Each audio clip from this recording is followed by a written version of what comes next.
उत्तरकाशी के गंगोत्री विधानसभा में पूर्व विधायक विजयपाल सचवाण ने डोर टू डोर जनसंपर्क किया और प्रदेश में 14 जनवरी को होने वाले विधानसभा चुनाव की तैयारियों में जन समर्थन जुटाया। अपने 2 दिन के अभियान में पूर्व विधायक ने धनारी क्षेत्र के अस्तल, गुनाल गांव और भकड़ा में डोर टू डोर संपर्क किया। इस दौरान उन्होंने लोगों से मिल रहे अभिवादन का धन्यवाद किया।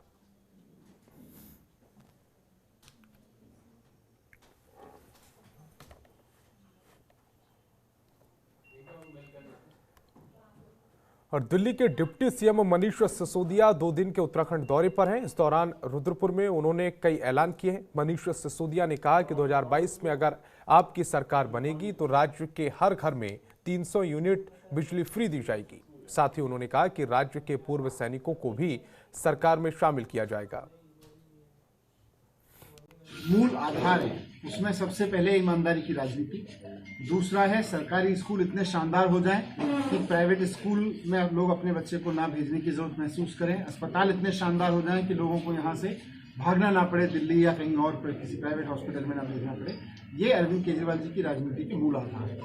लेकिन उसके साथ साथ स्टेट की डिमांड के हिसाब से, स्टेट की जरूरतों के हिसाब से, लोगों के हिसाब से अरविंद केजरीवाल जी की राजनीति में अलग अलग लोगों के लिए अलग अलग योजनाएं वो बताते हैं। उसमें उन्होंने 300 यूनिट बिजली फ्री और महिलाओं के लिए 1000 रुपये का वादा किया है। यहाँ के सभी सैनिकों को सरकार में लेके उनके स्किल को यूज करते हुए आगे बढ़ाने का, राज्य को आगे बढ़ाने का वादा किया है। और हरिद्वार के सिडकुल में बीती रात रुई से धागा बनाने वाली फैक्ट्री में आग लग गई, जिसमें कंपनी में अफरा तफरी मच गई। जिसके बाद मौके पर पहुंची फायर ब्रिगेड की टीम ने कड़ी मशक्कत के बाद आग पर काबू पाया। आग लगने के कारण फिलहाल मशीन से निकली चिंगारी बताए जा रहे हैं।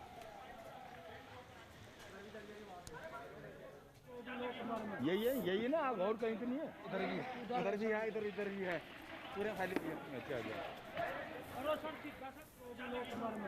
यही ना, आग और कहीं तो नहीं है। इधर भी है, इधर। और हवा में रूहानियत है, मौसम खुशनुमा है, ठंड अपने चरम पर है। लेकिन इन सब के बीच चुनाव की तारीखों के ऐलान के बाद चुनावी रस्साकसी बढ़ गई है। सभी पार्टियां चुनाव कुंभ में डुबकी लगाने के लिए अपनी कमर कस चुकी हैं। और विधानसभा चुनाव को लेकर पुलिस अधीक्षक अल्मोड़ा डॉक्टर मंजुनाथ टीसी के नेतृत्व में अल्मोड़ा पुलिस और एसएसबी के जवानों ने शांतिपूर्ण और भयमुक्त मतदान के लिए अल्मोड़ा बाजार में फ्लैग मार्च कर स्वतंत्र और निष्पक्ष चुनाव करने का जनता को भरोसा दिया है। इसी सिलसिले में एसएसपी ने बताया कि जिले में एसएसबी पीएसी की बटालियन को तैनात कर दिया गया है, जो पूरे जिले में निगरानी रख रही है। के मद्देनजर जैसे डिप्लॉयमेंट के लिए और एरिया डोमिनेशन और एरिया अंडरस्टैंडिंग के लिए, तो एरिया फैमिलाइजेशन के लिए हमारे को टोटल 2 कंपनियां अल्मोड़ा जिले में मिले हैं। एक कंपनी एसएसबी और एक कंपनी आईटीबीपी। आईटीबीपी इस वक्त सल्ट में है, जो जहाँ पे सल्ट में हमने कैंप कराया वहाँ पे अभी फ्लैग मार्च कर रही है। सल्ट और रानीखेत और द्वाराहाट इलाका को वो कवर करेंगे अगले कुछ दिनों के लिए। और अभी जो आप देख पा रहे हो, हमारा एसएसबी जो अभी फ्लैग मार्च करके गई है, एक और कंपनी एसएसबी अल्मोड़ा में है जिसको फ्लैग मार्च कर रहे हैं। एरिया डोमिनेशन और एरिया फैमिलाइजेशन एक्सरसाइज है। चुनाव को निष्पक्ष और भय मुक्त और सक्सेसफुली कराने के लिए ये फ्लैग मार्च और सभी एक्टिविटीज़ किया। और चुनावी तारीखों के ऐलान के बाद से राज्य में सरगर्मी तेज हो गई, जिसके बाद से नेताओं का दल बदलने का दौर शुरू हो गया है। लेकिन वहीं ये खबर भी अब आ रही है कि कैबिनेट मंत्री हरक सिंह रावत लैंसडाउन से अपनी पुत्रवधू अनुकृति रावत के लिए टिकट मांग रहे हैं, जिसके बाद कयासों का बाजार गर्म था।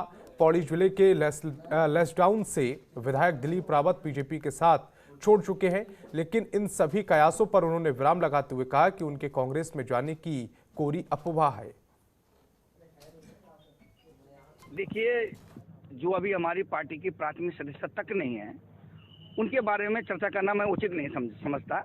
और जहां तक मुझे पता है कि मेरी पार्टी ने जो भी मुझे जिम्मेदारी देंगे उसको मैं पूरी तरह से निभाऊंगा। पार्टी स्तर पे जो भी निर्णय होगा वो हमें स्वीकार है। और हमारी पार्टी कैडर पे बात विश्वास करती है और कोई अफवाह छोड़ के बाकी ज्यादातर पार्टी के कार्यकर्ताओं के बारे में ज्यादा।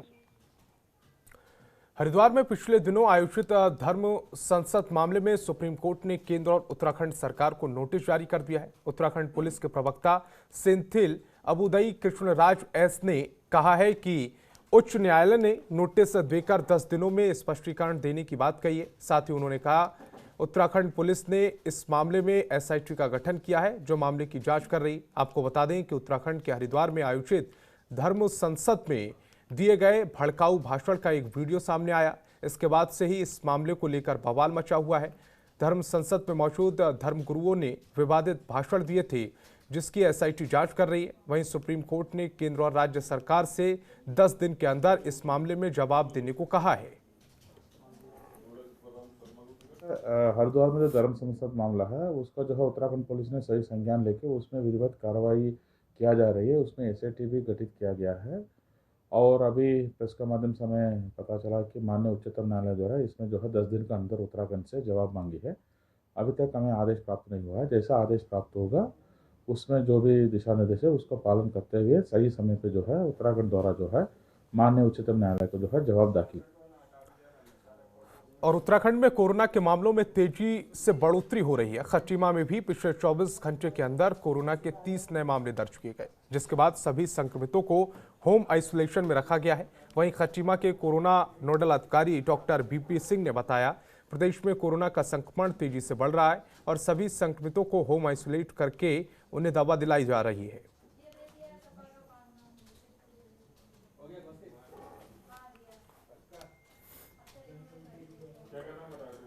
और गदरपुर के मुख्य बाजार में एसपी काशीपुर चंद्र मोहन सिंह के नेतृत्व में पुलिस प्रशासन ने फ्लैग मार्च निकाला और लोगों से शांतिपूर्ण चुनाव को संपन्न कराने की अपील की। इस दौरान एसपी चंद्र मोहन सिंह ने बताया कि चुनाव की सभी तैयारियां दुरुस्त हैं, किसी तरह की ढील चुनाव कार्यों में बर्दाश्त नहीं करेंगे।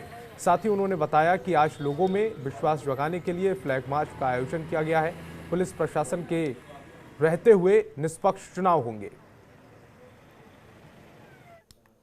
इसी हेतु जो है शांति व्यवस्था बनाए रखने के लिए शहर में जो एक गदरपुर है इस क्षेत्र में शांति व्यवस्था अपील की जा रही है और एक फ्लैग मार्च भी निकाला जा रहा है।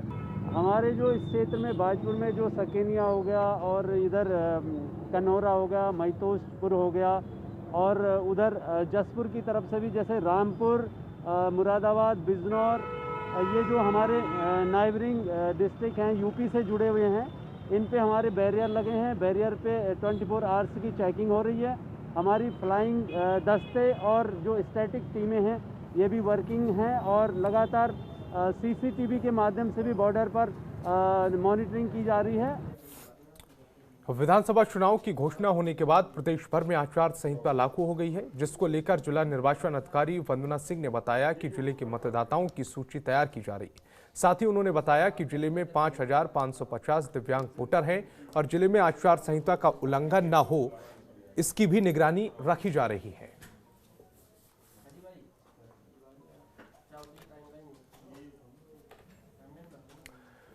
उत्तराखंड कांग्रेस में इन दिनों दल बदल का दौर शुरू हो गया है। इसी सिलसिले में किशोर उपाध्याय ने सपा अध्यक्ष अखिलेश यादव से मुलाकात की और देहरादून में बीजेपी के सभी नेताओं से मुलाकात की, जिसके बाद कांग्रेस के पूर्व प्रदेश अध्यक्ष किशोर उपाध्याय को पार्टी के सभी दायित्वों से हटा दिया गया।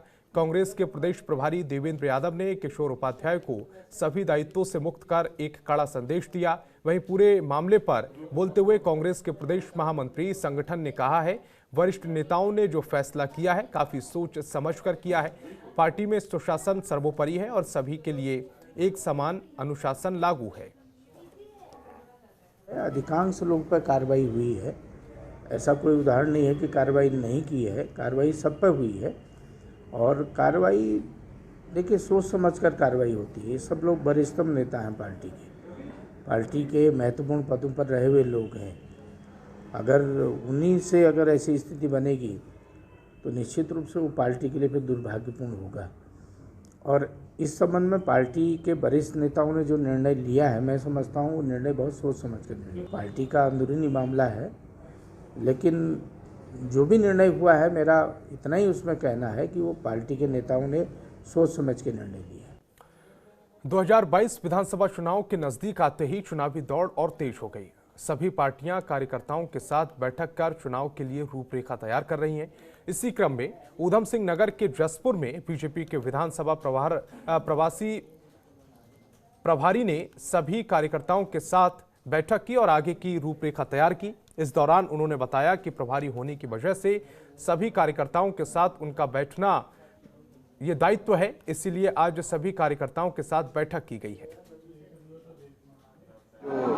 एज ए प्रवासी जो प्रभारी हैं उसका दायित्व यहाँ पर है, तो कि हम लोगों ने यहाँ पर इस जसपुर विधानसभा के कार्यकर्ताओं की एक बैठक लेने का काम किया। लोगों के अंदर उत्साह है और जसपुर के अंदर अब की बार कमल खिलने जा रहा है, ये बिल्कुल निश्चित है। और पार्टी के जितने भी कार्यकर्ता पूरे जोश से हैं और पार्टी की पूरी तैयारियाँ हैं। खबरों के निष्पक्ष विश्लेषण के लिए सब्सक्राइब करें Janatantra TV and press the bell icon. Never miss any update.